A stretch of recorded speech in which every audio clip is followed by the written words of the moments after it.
सूरज जो हमारे solar system का सेंटर है, ये एक सेकंड में 3.8 into 10 to the power energy खारिज करता है।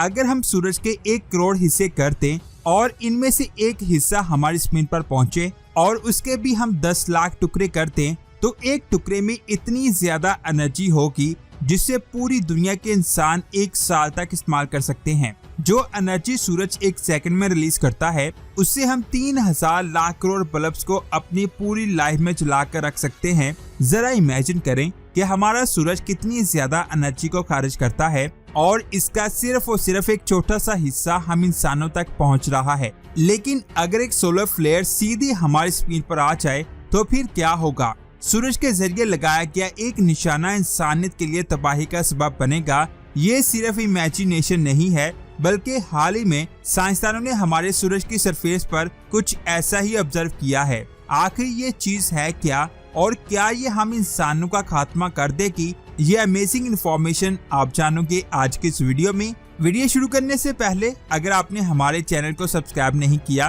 तो जल्दी से सब्सक्राइब करने के साथ साथ हमारी वीडियोस को लाइक और शेयर जरूर करें। दोस्तों, साइंसदानों ने हाल ही में बताया है कि AR3038 नाम का एक सन स्पॉट बहुत तेजी से बढ़ रहा है और पिछले 24 घंटों में ये स्पॉट डबल साइज का हो चुका है। 19 जून से लेकर 20 के दरमियान 24 घंटों में इस सन स्पॉट का साइज डबल हो गया है और अब इसका डायमीटर 31,900 किलोमीटर हो चुका है, जो हमारी स्क्रीन से 2.5 गुना ज्यादा बड़ा है। अब यहाँ पर सबसे ज्यादा हैरान कर देने वाली बात यह है कि ये सन स्पॉट डायरेक्ट हमारे स्क्रीन की तरफ पॉइंटेड है। अगर इस स्पॉट में से आग निकली तो सीधी हमारी स्क्रीन पर आएगी। साइंसदानों के मुताबिक सन स्पॉट सूरज की सरफेस पर मौजूद ऐसे डार्क रीजन होते हैं जहां मैग्नेटिक फील्ड बहुत ज्यादा होती है। इनको हम काले धब्बे भी कह सकते हैं। 1961 में अमेरिकन साइंसदान ने एक थ्योरी पेश की थी जिसके मुताबिक सन स्पॉट मैग्नेटिक फील्ड की वजह से ही बनते हैं। साइंसदान का कहना है कि इन डार्क रीजन में मैग्नेटिक फील्ड कंसंट्रेट हो जाती है और फिर नोड्स की फॉर्मेशन होती है। जब ये नोड अचानक खुलते हैं तो इनमें से सोलर फ्लेयर्स की शक्ल में बहुत ज्यादा रेडिएशन खारिज होती है और फिर सोलर मटेरियल्स के जेट जनरेट होते हैं, जिनको हम कोरोनल मास इजेक्शन कहते हैं। सनस्पॉट्स के बारे में साइंसदान आज भी रिसर्च कर रहे हैं, क्योंकि वो अभी तक ये नहीं जान पाए कि आखिर ये सनस्पॉट्स कैसे बनते हैं। दोस्तों, आप सबको ये लग रहा होगा कि सनस्पॉट वाला हिस्सा बहुत ज्यादा गर्म होता होगा, लेकिन असल में ये जगह सूरज की सरफेस की सबसे ठंडी जगह होती है। यहाँ पर सूरज की सरफेस का एवरेज टेम्परेचर 5500 डिग्री होता है, तो वहाँ सनस्पॉट के रीजन का टेम्परेचर 3500 डिग्री होता है। इसके बाद बात करते हैं तेजी से बढ़ने वाले सनस्पॉट की। AR3038 में अनस्टेबल बेटा गैमा मैग्नेटिक फील्ड है जो एक M class solar flare generate कर सकती है। जब सोलर फ्लेयर्स हमारी स्क्रीन के ऊपर वाले एटमॉस्फेयर से टकराती है तो इसकी वजह से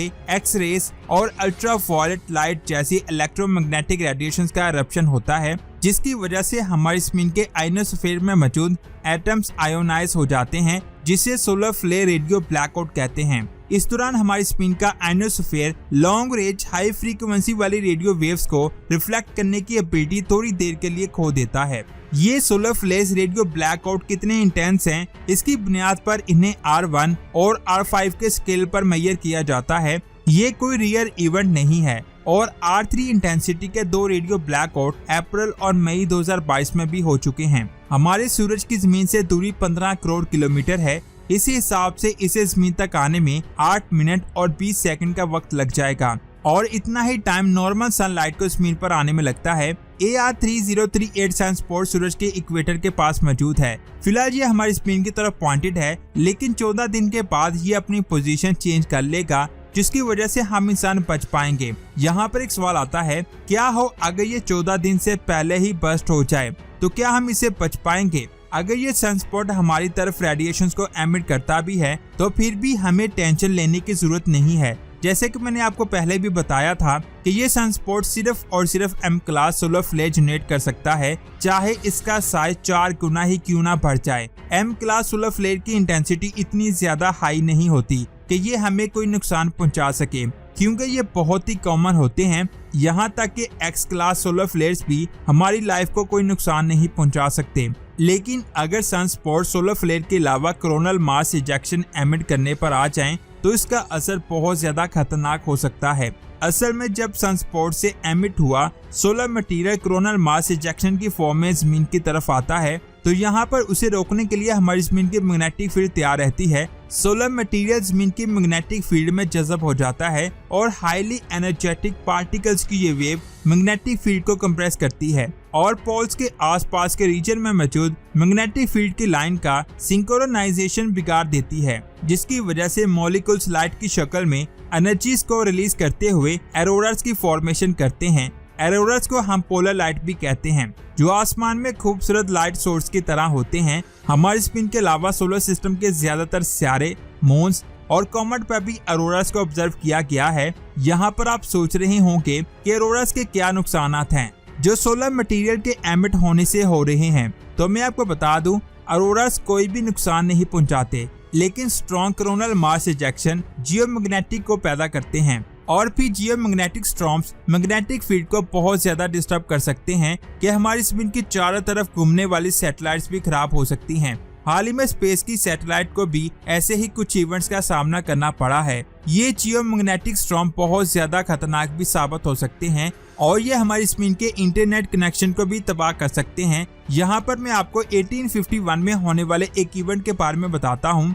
1 और 2 सितंबर 1859 को रिकॉर्ड हिस्ट्री का सबसे पावरफुल जियोमैग्नेटिक स्टॉर्म आया था, जिसे ब्रिटिश के साइंसदानों ने रिकॉर्ड किया था। इस दौरान दुनिया के हर कोने में ऑरोरास दिखाई देते थे जो बहुत ज्यादा ब्राइट थे। हमारी जमीन का टेलीग्राफ सिस्टम खराब हो गया था। कई जगह पर टेलीग्राफ सिस्टम में आग लगने की खराबी आई थी। उस तरह सूरज ने हमारी स्पिन के एटमॉस्फेयर में 1 मेगाटन इंटेंसिटी वाले 100 करोड़ से भी ज्यादा एटॉमिक बॉम्ब की एनर्जी के बराबर एनर्जी खारिज की थी। साइंसदानों ने ये वार्निंग दी थी कि अगर 1859 के कैरिनेशन इवेंट जैसा कुछ हुआ तो ये हमारे लिए बहुत ज्यादा खतरनाक साबित हो सकता है, जिसकी वजह से लोगों को बहुत ज्यादा नुकसान होगा। इंटरनेट की कनेक्टिविटी खत्म हो जाएगी, जिसकी वजह से हमारी स्पिन ब्लैकआउट कंडीशन में चली जाएगी। हम इंसान सोलर एक्टिविटी को मुसलसल ऑब्जर्व कर रहे हैं और हम ये जानते हैं कि सूरज की सोलर एक्टिविटी 11 साल के बाद चेंज होती है। 11 साल में सूरज की सरफेस पर बहुत कम सनस्पॉट दिखाई देते हैं,